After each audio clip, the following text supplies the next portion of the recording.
Hello guys, आइए हम लोग अब एक थ्योरम करते हैं। ठीक है, सीक्वेंस का जो देखिए इम्पॉर्टेंट थ्योरम है। एक अच्छा रिजल्ट है। ये क्या है? कुची फर्स्ट थ्योरम ऑफ लिमिट। ठीक है, कुची का फर्स्ट थ्योरम कहलाता है ये लिमिट में। ओके, क्या है कि अगर कोई सीक्वेंस ए एन आपका इस तरीके का है कि वो एल को कन्वर्ज करता है। ठीक है, तो आ, इसका जो अर्थमेटिक मीन होगा यानी A1 A2 AN by N. ठीक है, अर्थमेटिक मीन्स का जो सीक्वेंस होगा वो भी एल को कन्वर्ज करेगा। ठीक है, ये हमको प्रूफ करना है। ठीक है, तो एक अच्छा रिजल्ट है कि अगर ऐसे कह सकते हैं कि जो nth टर्म है उसका लिमिट अगर एल है तो ये जो पूरा ये जो अर्थमेटिक मीन दिया हुआ है, ठीक है, इसका भी जो लिमिट है वो एल होगा। ठीक है, आइए हम लोग इसको प्रूफ करते हैं। क्लियर है? ठीक है, देखिए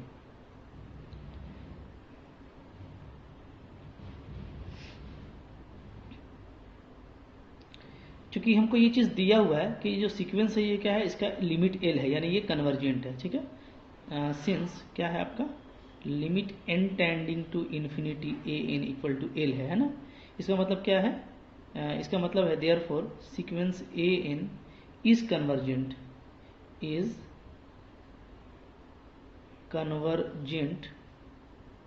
टू लिमिट एल। ठीक है, अगर ये कन्वर्जेंट है तो हमको यहाँ से दो बात होगा। ठीक है, क्या? दिस मीन्स, इसका मतलब क्या होगा? इसका मतलब होगा कि सीक्वेंस ए एन है ये क्या है, ये आपका इज एक तो आपका होगा कि ये बाउंडेड है। ठीक है, इज बाउंडेड। ठीक है, एंड दूसरा ये होगा क्योंकि कन्वर्जेंट है तो बाउंडेड तो कन्फर्म है। मोनोटोनिक होना ये जरूरी नहीं है, लेकिन अगर बाउंडेड है, अगर कन्वर्जेंट है तो बाउंडेड जरूर होगा। ये हम लोग पढ़ चुके हैं। ठीक है, और दूसरा क्या कि इसका जो लिमिट है वो यूनिक होगा and has unique limit L, जैसा कि यहाँ पे हम लोग दिया हुआ है। ठीक है, अब आइए दोनों को हम लोग देख लेते हैं। ठीक है, if sequence a n is bounded, अगर ये पहले बाउंडेड है तो इसका क्या मतलब है? ठीक है, अगर सीक्वेंस ए एन मेरा बाउंडेड है तो हम लोग क्या लिखेंगे?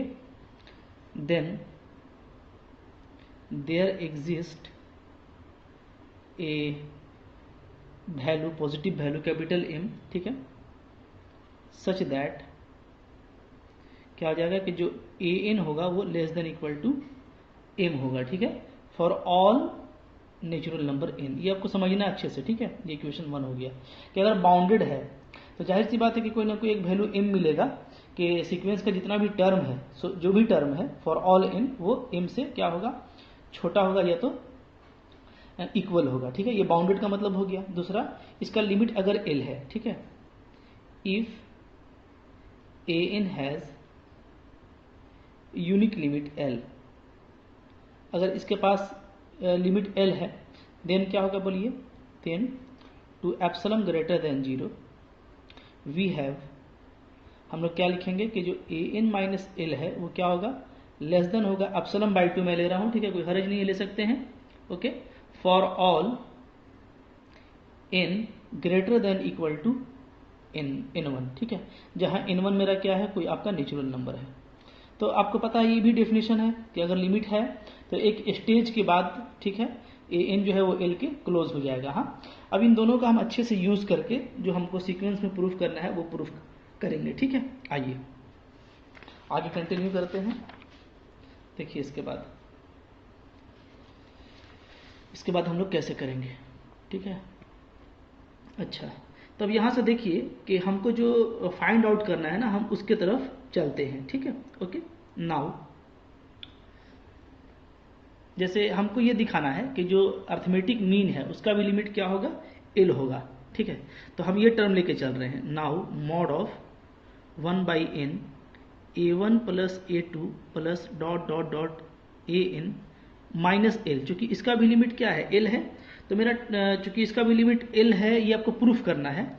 तो हम ये कब प्रूफ कर पाएंगे? जब हम दिखा देंगे कि ये जो एब्सोल्यूट वैल्यू है, ठीक है, ये क्या हो जाएगा, ये लेस देन एप्सिलॉन हो जाएगा। हाँ, इसको हम कैसे लिख सकते हैं? अभी देखिए, इसको हम लोग देखिए पहले ऐसे कर सकते हैं, इक्वल टू कैसे लिख सकते हैं बताइए? ठीक है,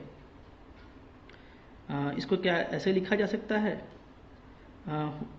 a one plus a two, ठीक है, plus dot dot dot a n by n minus n l by n. पहले तो इसको मैं ऐसे कर दे रहा हूँ, ठीक है। तो अब एन मेरा क्या हो जाएगा, कॉमन हो जाएगा, तो 1/n हो गया, ठीक है। अच्छा, अब यहाँ पे देखिए, यहाँ पे एन एल है तो इसको हम ऐसे लिख सकते हैं a1 minus L plus a2 minus L plus dot dot a n minus l. समझिए आप, ठीक है। क्योंकि ये जो टर्म है ये n टर्म है, 1 2 से लेके n टर्म, और एन एल आ गया है, यानी l भी मेरे पास n पीस है, तो हम सब में एक एक l लगा सकते हैं डेफिनेटली, इससे कोई दिक्कत नहीं है, ठीक है। अच्छा, तो अब इस मॉड को आप स्प्लिट कीजिएगा तो क्या हो जाएगा, less than equal to 1/n, जो हम लोग का मॉड प्रॉपर्टी है वहाँ से क्या आ जाएगा, a1 माइनस एल, ठीक है, plus mod a2 minus L plus dot dot dot mod an minus L, ठीक है, ये आ जाएगा, क्लियर। अच्छा, अब देखिए, अब यहाँ पर ना हम दोनों बात को पुटअप करेंगे, ठीक है, कि जैसे देखिए ये हम लोग का an माइनस एल तक चला गया है, ओके। तो an माइनस एल तक जो हम लोग का गया है, तो जाहिर सी बात है कि यहाँ पे बीच में हमको कोई n1 मिलेगा, जैसे हम एक नेचुरल नंबर n1 को इंट्रोड्यूस किए हैं, ठीक है। तो हम इसको थोड़ा सा और डिटेल में लिख लेते हैं ऐसे, 1/n mod a1 minus L plus a2 minus L, बीच में हमको क्या मिलेगा, an1, जो n1 हम इंट्रोड्यूस किए हैं, minus L plus an1 plus 1 minus L, ये एल है, ठीक है, अच्छे से लिखिएगा, ओके। और ये मेरा चलता चलेगा प्लस डॉट डॉट डॉट, ठीक है, लास्ट में मेरा आएगा an माइनस एल, ये आ जाएगा, ठीक है। क्योंकि जो देखिए जाहिर सी बात है कि जो मेरा नेचुरल नंबर है, नेचुरल नंबर, ठीक है, वो क्या है, वो है आपका 1 2 3 से लेके आपका n तक आ रहा है, ठीक है। हम इसी में एक स्टेज लिए हैं क्या, जब मेरा एक नेचुरल नंबर n1 मिलता है, ठीक है। तो ये n1 के बाद क्या होगा, ये n1 प्लस 1 मिलेगा, ठीक है। फिर हमको ये क्या मिलेगा, n1 प्लस 2 मिलेगा, ठीक है। तो इस तरह से भी हमको मिलेगा n1 प्लस 2, इस तरीके से आपको मिलता जाएगा, ओके। तो अब यहाँ पे देखिए कि यहाँ पे जो यहाँ से 1 से लेकर के n तक का जो पूरा प्रोसेस है, वो हम पहले 1 से n1 तक चले आए और फिर n1 प्लस 1 से हम n तक चल रहे हैं, ठीक है। क्योंकि आपके पास ना इक्वेशन 1 और 2 जो है वो दो तरह का है, 1 जो है फॉर ऑल n के लिए वैलिड है, और जो 2 है वो आपका फॉर ग्रेटर देन n1 के लिए वैलिड है, ठीक है। तो यहाँ से देखिए इसको हम 1 कर देते हैं, ठीक है। अच्छा, 1 2 ले चुके हैं, इसको 3 ले लीजिए, 3, ठीक है। नाउ अब आप देखिए, चूंकि जो हमारा फर्स्ट वाला है, ठीक है, क्या है, by equation 1, by equation 1, equation 1 से देखिएगा आप, इक्वेशन 1 से हम लोग के पास ये है कि जो an है वो क्या है, मॉड an, वो लेस देन इक्वल टू है m, ठीक है, ओके, फॉर ऑल n, ये पूरा नेचुरल नंबर के लिए है। तो हम इसको चाहें तो हम 1 से लेकर के n तक किसी पर भी अप्लाई कर सकते हैं, ठीक है, ओके, ध्यान दीजिएगा। तो यहाँ से अगर हम चाहते हैं कि हम जैसे an माइनस एल को डिफाइन करें, तो कैसे डिफाइन करेंगे, इसको लिखेंगे an, ठीक है। अगर मॉड में करेंगे तो जैसे मॉड से अलग कर देंगे तो क्या हो जाएगा, ये लेस देन इक्वल टू हो जाएगा an प्लस मॉड एल, ठीक है। अच्छा, अब जो मेरा an है, ठीक है, वो less than equal to m है, तो ये क्या हो जाएगा, ये लेस देन इक्वल टू हो जाएगा आपका m प्लस मॉडल, ठीक है। तो an माइनस एल यहाँ से अगर हम निकालना चाहें, ठीक है, फॉर ऑल n के लिए ये चल रहा है मेरा, for all n natural number, ठीक है, तो हम ये निकाल लेंगे। तो ये हम कहाँ तक अप्लाई कर सकते हैं, देखिए, तो हम इसको डेफिनेटली 1 से लेकर के n1 तक हम अप्लाई कर सकते हैं, ठीक है। क्योंकि आप जो इक्वेशन 2 लिए हैं, इक्वेशन 2 को आप देखिए, इक्वेशन 2 आप लिए हैं कब, जब आपका n1 से ग्रेटर है या इक्वल है, ठीक है। तो n1 से लेकर के आप इक्वेशन 2 को अप्लाई करेंगे, लेकिन n1 के पहले तक आप इसको अप्लाई कर सकते हैं, ठीक है।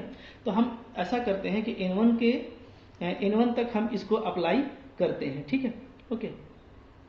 तो देखिए हम लोग क्या लिखेंगे, तो इसको हम अभी अप्लाई करेंगे कहाँ तक के लिए, 1 से लेकर के n1 तक के लिए, ठीक है। इसको हम कर देते हैं इक्वेशन 4, ठीक है। अच्छा, एंड इक्वेशन 2 से आपको क्या मिला हुआ है, इन इक्वेशन 2 से आपको मिला हुआ है इम्प्लाइज क्या है यहाँ से आपका है कि ए एन माइनस जो एल है, ठीक है, वो आपका लेस देन एप्सिलॉन बाई 2 है, ठीक है, for all n greater than equal to n1। यानी n1 के बाद n1 से भी ले सकते हैं, लेकिन अगर n1 तक इसको ले लेते हैं, इसको तो हम कहीं तक भी ले सकते हैं ना, क्योंकि ये फॉर ऑल नेचुरल के लिए ये वैलिड है, तो हम इसको कहीं तक ले सकते हैं, तो हम इसको n1 तक ले रहे हैं, ठीक है, और n1 के बाद हम इसको अप्लाई कर देते हैं। क्लियर है, ठीक है। तो इन दोनों को एक साथ आप अप्लाई कीजिए, और अप्लाई करने के बाद देखिए कि अब आपका वैल्यू क्या हो जाता है, ठीक है। तो आप देखिएगा हमारा वैल्यू क्या हो जाता है। देयरफॉर हम लोग लिखेंगे फ्रॉम इक्वेशन 3, फ्रॉम, थोड़ा सा यहाँ पे ध्यान से देखिएगा, इक्वेशन 3 वी कैन राइट, हम लोग कैसे लिख सकते हैं, ठीक है। हम लोग लिख सकते हैं, पहले मैं इसको ठीक से कर देता हूँ। क्या है इधर है 1/n a1 प्लस a2, ये an है माइनस l, ठीक है, और इधर जो है आपका वो है लेस देन इक्वल टू है, ठीक है, 1/n mod a1 minus l a2 minus l, इसको हम लेकर जा रहे हैं an1 माइनस l तक, ठीक है, इसको और इसको फिर अलग कर रहे हैं, plus 1/n a1 n1 plus 1 minus l, ठीक है, plus an1 plus 2 minus l, ठीक है, ओके, और ये आपका चला जाएगा फाइनली an माइनस l तक। क्लियर, ठीक है। तो आराम से इक्वेशन 3 को देखिए, हम इसको अलग कर दिए हैं और इन सबको अलग कर दिए हैं, ठीक है, ओके। तो ये क्या हो जाएगा, दिस वन, ये जो एवरी टर्म है हमारा, ये इक्वेशन 4 से देखिएगा, तो ये एवरी टर्म आपका m प्लस 1/n पहले ले लीजिए, ठीक है, हर टर्म आपका क्या है m प्लस l से स्मॉलर है। और यहाँ पे टोटल कितना टर्म है, यहाँ पे अगर आप देखिएगा तो 1 से ले करके आपके पास स्टार्ट हो रहा है 1 से 1 2, यहाँ पे आपके पास n1 टर्म है। कितना टर्म है, n1, ध्यान दीजिएगा ना, n1 टर्म्स, ठीक है। तो हर एक के लिए अगर अप्लाई करेंगे कि यहाँ पे जितना वैल्यू है सारा वैल्यू m प्लस l से छोटा है, तो हर एक के लिए अगर हम लेते हैं कि etch value is less than m plus l, तो क्या हो जाएगा, वो n1 टाइम्स हो जाएगा, क्योंकि n1 पीस है, तो ये हो जाएगा आपका n1 into m plus model, ठीक है, ओके, ये यूजिंग 4 हो गया। अच्छा, प्लस इसको अब देखिए, अब यहाँ से जो आपका है, तो ये सारा वैल्यू आपका, अगर हम लोग इक्वेशन 5 को देखें, ठीक है, फिर से मैं इसको लिख देता हूँ, हालांकि इसको हम लोग इक्वेशन 2 में ले चुके हैं, इसको हम लोग देखें तो n1 के बाद मेरा ये काम करता है, तो n1 के बाद अगर आप देखिएगा, ठीक है, तो आपके पास कुल कितना टर्म है ये पहले आप देख लीजिए। हाँ, तो आप देखेंगे तो देखिए यहाँ से शुरू हो रहा है, यहाँ से यहाँ तक आ रहा है, कितना टर्म है, शुरू हो रहा है आपका n1 प्लस 1 n1 प्लस 2 से लेकर के n तक, ठीक है। तो आप बताइए कि कितना टर्म होगा। तो आप अगर सिमेट्री देखेंगे तो सिमेट्री देख करके, ठीक है, आप बता देंगे इजिली कि इसमें कुल कितना टर्म है। तो इसमें definitely n minus n1 term होगा, ठीक है। कैसे, देखिए, आप n को भी इसी सिमेट्री में लिख दीजिए। कैसे लिखिएगा, समझा रहा हूं मैं। n इक्वल टू क्या लिख सकते हैं, n1, ठीक है, ओके, और प्लस n माइनस n1, ऐसे लिखिएगा, ठीक है। तो आपका क्या होगा, आपका देखिए आपका n1 क्या होगा, कट जाएगा, ठीक है। तो अब ये जो फ्लो है n1 प्लस 1, तो ये फर्स्ट टर्म, फिर आपका ये है n1 प्लस 2 यानी ये सेकंड टर्म, तो ये क्या है, ये n1 प्लस इतना यानी इतना टर्म हो गया। तो ये आपको पता है, ये बहुत बेसिक चीज़ है, ठीक है, मैं इसी समझा दे रहा हूँ, आई होप आपको पहले से आता होगा। तो इसमें कितना टर्म है, इसमें है n माइनस n1 टर्म है, ठीक है। और हर टर्म जो है आपका वो यूजिंग 5, इक्वेशन 5 को अच्छे से देखिए, हर टर्म आपका क्या है, एप्सिलॉन बाई 2 से छोटा है। तो हम इसको क्या लिखेंगे, इसको लिखेंगे 1/n, ठीक है, चूंकि स्मॉलर तो ले चुके हैं, ठीक है, n माइनस n1 टर्म हो गया, क्योंकि ये हर एक एप्सिलॉन बाई 2 से छोटा है, और टोटल कितना पीस है ये n माइनस n1, तो n minus n1 into epsilon by 2, ठीक है। आई होप आपको ये जो लाइन है ना ये समझ में आया होगा, ठीक है। मैं यहाँ पे ये चीज़ लिख देता हूँ कि कौन कहाँ से आया है, ताकि आप फिर कभी इसको देखिए तो आपको कोई दिक्कत ना हो, ठीक है। इसको मैं यहाँ पे मेंशन कर देता हूँ, ठीक है। ये आया है आपका यूजिंग 4, ये वाला, ठीक है। ये क्या आया है, ये आपका आया है यूजिंग 5, ठीक है, ओके। अच्छा, अब चलिए आगे बढ़ते हैं। तो देखिए यहाँ से चूंकि हम ना फाइनली एप्सिलॉन ले आएंगे और वो हम लोगों का बिल्कुल आ जाएगा, ठीक है। ये जो वैल्यू है मेरा, ठीक है, तो ये वैल्यू क्या है, अगर आप देखिएगा तो ये वैल्यू को हम लिख सकते हैं एप्सिलॉन बाई 2 सिंपली, ठीक है, ओके। थोड़ा सा सेट कीजिए, सेट हो रहा है क्या, तो ये बिल्कुल सेट हो जाएगा। ये मेरा आ जाएगा एप्सिलॉन बाई 2 और यहाँ पे भी मेरा क्या है 1/n एप्सिलॉन बाई 2 आ जाएगा n1, क्योंकि ये जो पूरा वैल्यू है मेरे पास, ठीक है, ये मेरा एप्सिलॉन बाई 2 हो जाना चाहिए।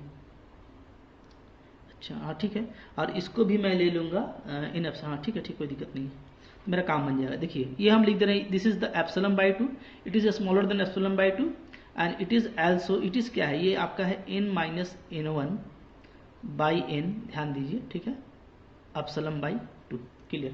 पहले हम इसको समझा देते हैं कि ये हम कैसे लिख रहे हैं इसको। देखिए यहाँ पे मैं बताता हूँ, सिंस अब देखिएगा तो limit n tending to infinity क्या है, ऊपर में है n1 m plus mod l और नीचे में है n, इसका वैल्यू क्या होगा, इसका वैल्यू 0 हो जाएगा, इसलिए कि ऊपर में n1 एक पार्टिकुलर नेचुरल नंबर है पॉजिटिव, m कांस्टेंट है पॉजिटिव, l भी मेरा कांस्टेंट है पॉजिटिव, ऊपर में सारा कांस्टेंट वैल्यू है और नीचे में n है, तो कांस्टेंट बाई इन्फिनिटी क्या हो जाएगा 0, ठीक है। तो अगर ये 0 है यानी कि अब ये टर्म मेरा क्या है, ये जो मेरा, अगर हम इसका सीक्वेंस बनाते हैं इस टर्म का, तो वो क्या होगा, उसका लिमिट 0 होगा। तो हम क्या लिख सकते हैं इसको कि ये जो पूरा है आपका n1 m plus mod l, ठीक है, बाई n माइनस 0 अगर हम करेंगे तो ये क्या आ जाएगा, ये लेस देन आ जाएगा epsilon by 2, okay. After a certain stage, ठीक है, किसी भी स्टेज के बाद, ओके। तो ये चीज़ मेरा पाया जाएगा एक स्टेज के बाद, तो हम यहाँ पे इसको हम ऐसे लिख सकते हैं कि जो पूरा वैल्यू है, ठीक है, कोई भी एक स्टेज ले लेते हैं, n क्या ग्रेटर देन n2 ले लेते हैं सपोज कीजिए, ठीक है। तो ये बात यहाँ पे होल्ड करेगा, क्योंकि इसका लिमिट 0 आ रहा है, यानी कि ये हम ऐसे लिख सकते हैं। तो 0 हटा दीजिएगा, तो अब ये जो मॉड है, ठीक है, तो चूंकि सारा वैल्यू पॉजिटिव है ऊपर भी नीचे भी, तो ये उसका मॉड क्या होगा, मॉड भी आपका हट जाएगा, तो क्या आ जाएगा simply n1 m plus l, चूंकि सब पॉजिटिव है तो मॉड हटा दिए, ठीक है, नीचे में n, ये क्या आ गया आपका, आ गया लेस देन एप्सिलॉन बाई 2, ठीक है, ओके। तो इसलिए हम इसको एप्सिलॉन बाई 2 से छोटा लिख सकते हैं, क्लियर है, ठीक है, ओके। अच्छा, तो अब आप देखिए कि ये तो हम लोग का ये आ गया। अच्छा, 2 स्टेज का बात किए हैं हम लोग, यहाँ पे एक स्टेज n2 है और एक मेरा स्टेज क्या है n1, ठीक है, पहले ले चुके थे, और ये वैल्यू, अच्छा इसको और भी अच्छा से करेंगे तो क्या आ जाएगा, ये आ जाएगा एप्सिलॉन बाई 2 प्लस, देखिए n माइनस n1 है तो इसको हम क्या कर सकते हैं, सिर्फ n बाई n लिख सकते हैं, ध्यान दीजिए हम n1 को हटा दिए हैं, क्योंकि n1 तो एक पॉजिटिव नंबर है, ठीक है, तो हटा देंगे तब भी क्या रहेगा, क्योंकि हम ग्रेटर पार्ट ले रहे हैं तो और ग्रेटर हो जाएगा, तो इसलिए हटा सकते हैं, ठीक है। चूंकि ये जो भी वैल्यू था उससे तो ये बड़ा ही वैल्यू है, तो आपका ये और ग्रेटर हो गया, तो ये कैंसिल हो गया, तो यहाँ से ये क्या आ जा रहा है, यहाँ से ये आ जा रहा है आपका एप्सिलॉन, ठीक है। तो फाइनली हम लोग उस बात को पहुँच गए जो हम लोग चल रहे थे। देयरफॉर आप क्या लिखेंगे, देयरफॉर लिखेंगे आप ये जो वैल्यू है 1/n a1 plus a2 plus dot dot dot an minus l, ये आपका लेस देन एप्सिलॉन हो गया, किसके लिए, तो after a stage n is greater than n not, ठीक है, जहाँ n नॉट क्या है, तो वेयर n नॉट जो है आपका, आप लिख सकते हैं ये क्या है, ये एक स्टेज है n plus n1 plus n2 के बाद, क्योंकि एक स्टेज हम लोग n1 का बात किए थे और यहाँ पे एक स्टेज हम लोग n2 का बात किए हैं, ठीक है, समझिए आप इसको भी मैं समझा दे रहा हूँ। जैसे मान लीजिए मेरा ये नेचुरल नंबर है, ठीक है, तो एक स्टेज n1 के बाद हम लोग क्या देखे थे, हम लोग ये देखे थे कि जो लिमिट है वो l हो रहा था, ठीक है ना, ओके। अच्छा, और एक स्टेज n2 के बाद हम लोग ये देखे कि जो ये मेरा वैल्यू है, ठीक है, ये जो पूरा वैल्यू है वो 0 पे कन्वर्ज कर रहा है, ठीक है। तो इन दोनों में हमको, दोनों को हम ऐड करके काम कर रहे हैं, तो ऐड करने का मतलब ये है कि जो दोनों में कॉमन पार्ट है जिसमें ऐड कर सकते हैं उस पर करेंगे, तो इसलिए हम इन दोनों को ऐड कर देंगे n1 और n2 को, तो जो भी ऐड करने के बाद हमको आएगा तो उसको हम क्या ले रहे हैं, n नॉट, n नॉट क्या है आपका n1 प्लस n2, ठीक है, तो हम इसी में इसको करेंगे तो इसमें ये वैलिड होगा, ठीक है। आई होप आपको समझ में आ गया।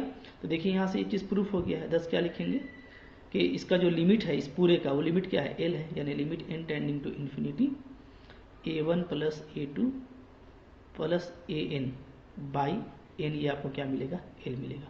ठीक है, प्रूव्ड हो गया। तो थोड़ा सा देखिए, मतलब कि टेक्निकली कह लीजिए कि कुछ कुछ टर्म्स है इसमें जो आपको अच्छे से यूज़ करना है। इसका बहुत सा और भी मेथड है प्रूफ करने का, और बहुत सारे बुक में आप देखेंगे बहुत सारा मेथड आपको मिलेगा, लेकिन देखिए ये इजी है और बिल्कुल क्या है, कॉन्सेप्ट पर बेस्ड है। ठीक है, तो इसीलिए मैं इसको आपको बताया हूँ। अगर आप थोड़ा सा इसमें कंसंट्रेट करेंगे तो आपको ये प्रूफ काफ़ी इजी लगेगा। ठीक है, अब इससे रिलेटेड क्वेश्चन और इसका एप्लीकेशन हम लोग इसको नेक्स्ट वीडियो में, ठीक है, कंटिन्यू करेंगे। ओके, तो इसको आप अच्छे से कॉपी कर लीजिए, समझ लीजिए। ठीक है, थैंक यू फॉर वॉचिंग।